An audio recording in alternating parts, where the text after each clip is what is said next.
I'm just as shocked as you are. I don't know what I'm doing up here. I sat up and said, I'm a drama queen. I guess let's throw up the token American. We've got a lot of this is a bit redundant, yeah, I was walking up here and somebody stopped me in the hall and said, "You took off your tie." And I was thinking, I've got a personal policy not to give a presentation after 1 o'clock with a tie on. Which doesn't make sense, but I've got another one that says, after 5 o'clock I do it without a shirt, so I think we should all consider ourselves lucky. We're closing after my presentation. So I'm looking around for a statistic, an interesting statistic to start to get our arms around this mobile device, how big, what's the security threats to them. And yes, I am a drama queen, but I'm also a trivia buff. And I don't know about you, if you've seen this, you know what I'm talking about. Every year, they do a survey amongst all the taxi drivers in London about what was found in their taxis, and it's brilliant stuff. And while I was looking around for a statistic on mobile devices, I found this, which has nothing to do with my presentation, but I love it. And did you know that last year, 27 toilet seats were found in the backseat of London taxi cabs? Isn't that fascinating? Can you picture yourself jumping in the back of a taxi saying, "Take me to me and my toilet seat"? I mean, who actually... No, is it an emergency DIY that you're running to? And if so, would you actually leave it in the taxi as you made the... Okay, so this is what my mind thinks of. 4 sets of false teeth. Well, yeah, these are the American tourists, so dropping their teeth. I actually had a set of real false teeth, and I just pulled them out right before the presentation because I don't know if you've seen a set of real false teeth, so we went with the mechanical ones.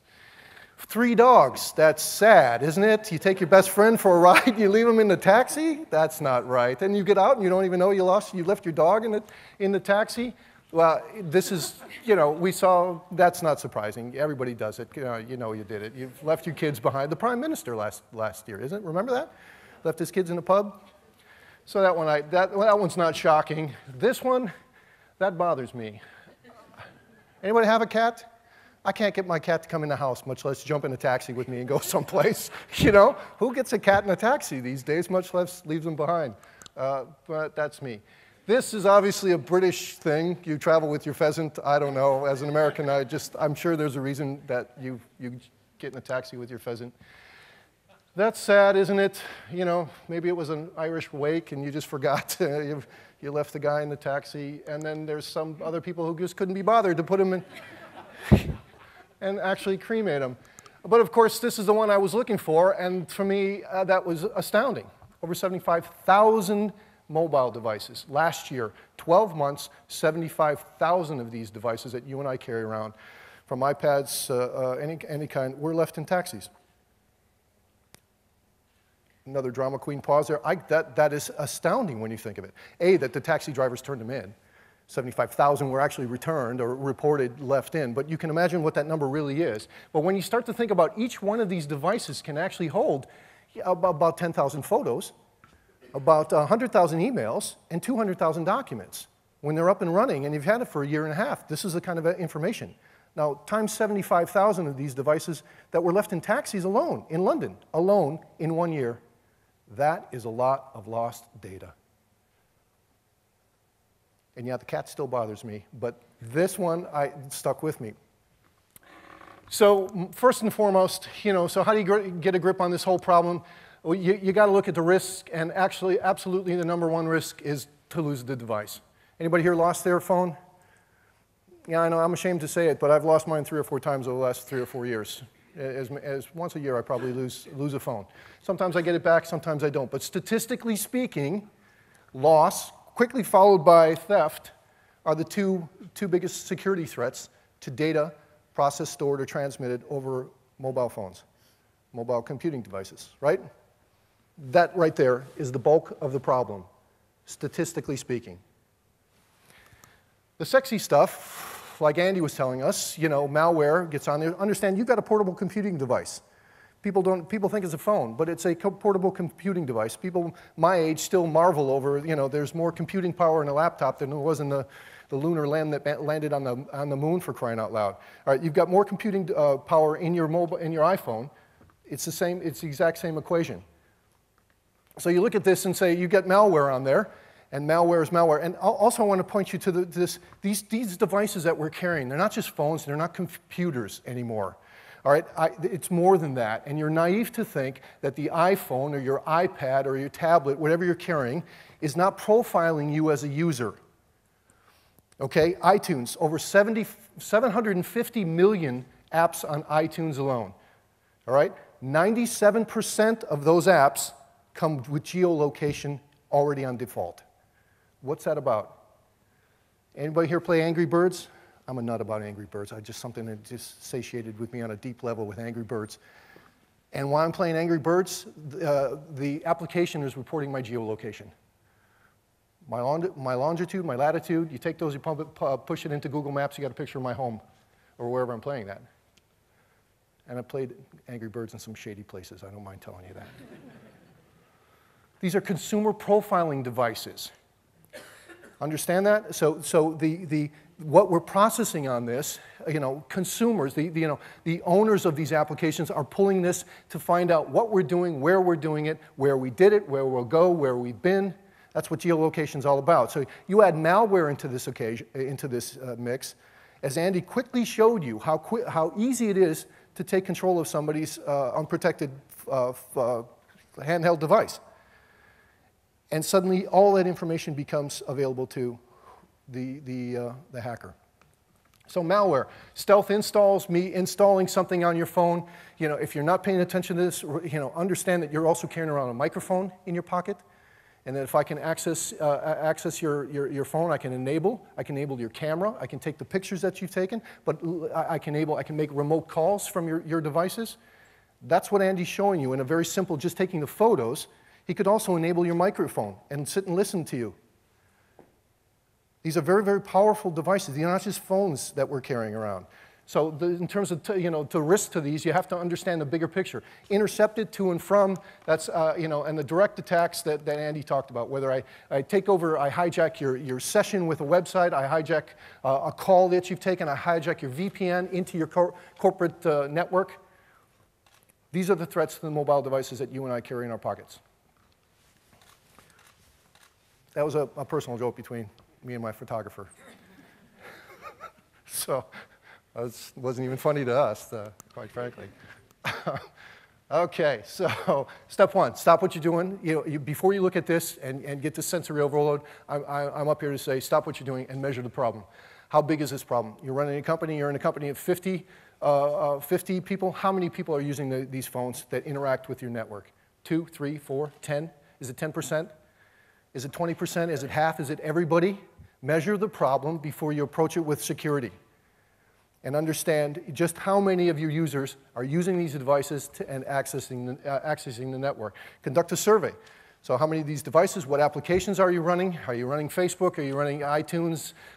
Just a discovery survey to understand what the normal user in your company is walking around on these devices. Yep. Has anybody done that? You'd be surprised what you'd find. And I'm not talking about a pornography sense. I'm talking about that's a very hard thing to do. I talk like it's an easy thing to survey and go up and say, could you tell me the applications that are running on your mobile phone? But you automatically, once you sense that reluctance from your employee, who that phone belongs to your company, you're going to understand why suddenly that these have become BYOD devices. They become personal devices, although they belong to the company.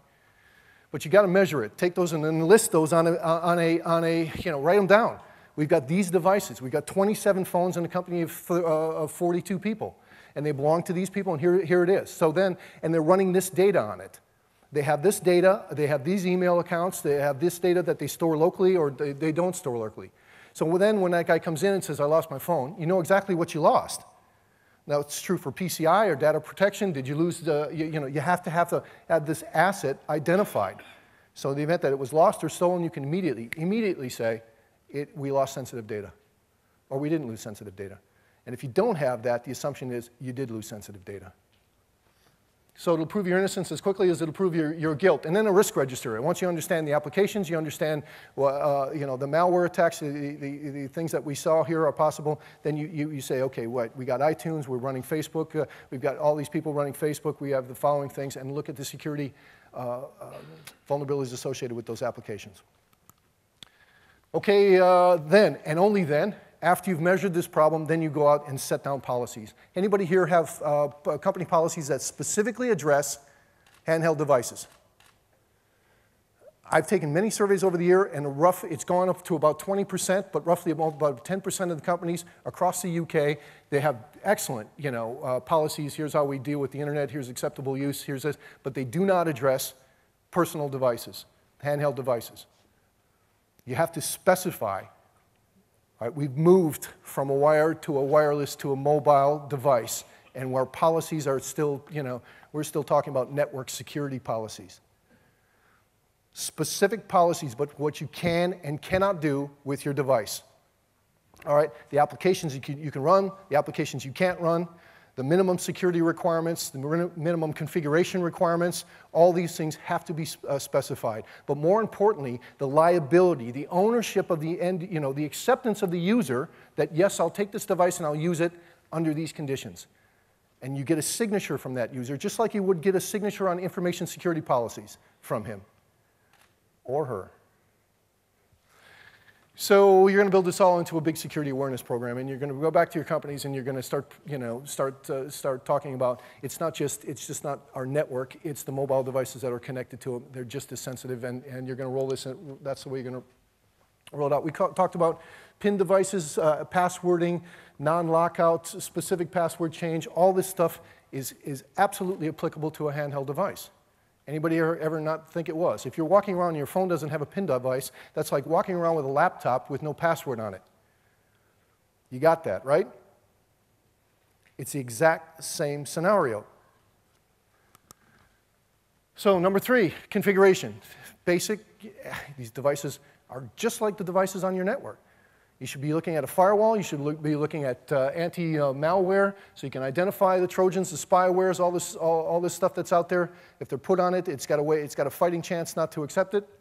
All right, the operating system, you've got updates. You're patching, just like you patch a laptop on your system. It's the exact same thing, all the way through to, don't forget your back-end servers that support that device. Your email servers. Remember the big problem with security guys 5 years ago when everybody was on a BlackBerries, they'd have to go off to a BlackBerry server, and you had no idea the security vulnerabilities associated with that back-end server that supported the BlackBerry. Any architecture supporting these devices have to be considered in the relationship between the device and the connectivity, to include the VPN, how they connect to your networks. All right, so this is the stuff we've heard all day about removing, the root certs problem, configuring the Wi-Fi, making sure Wi-Fi isn't done, unencrypted, making sure the VPN settings, dual authentication issues, this geolocation issue. This is a separate issue, but and understand the security vulnerabilities of enabling or disabling geolocation. There are companies who love geolocation because they can keep an eye on their staff. Sales guy says, "Oh, I'm out in Cardiff next week," or if, I'm out all day, and you can actually see if he's in Cardiff, or his phone's reporting he's at the multiplex watching the last James Bond movie. It's a very effective tool, and by the way, I use it like that. Okay, blocking use of the iPhone camera, screen captures, all this stuff. Now, here's the good news: you can go on Google and say, "I've got an iPhone, I've got an Android," punch it in, and say, how should it be hardened? And get a checklist for how to do this. There's absolutely no excuse. You've done your survey, you've identified how many different types of devices, what kind of applications that they're running. You can go to Google and get your hardening checklist. Take it off this, do that. There's just no reason. This is a security systems administration task. It's all been done before. Number 4, encryption. There's all kinds of data encryption options, whether you look at the disk on the device, email encryption solutions. It's all out there, removable data, but it should be a part of your removable device approach. Finally, this is my step 5, is, as somebody just said, you got to have a backup plan. What are you going to do when I come into the IT office and say, I lost my iPad? What'd you have on it, Rich? No, I'm not sure. Did you have connectivity to the network? Yeah, it had a VPN.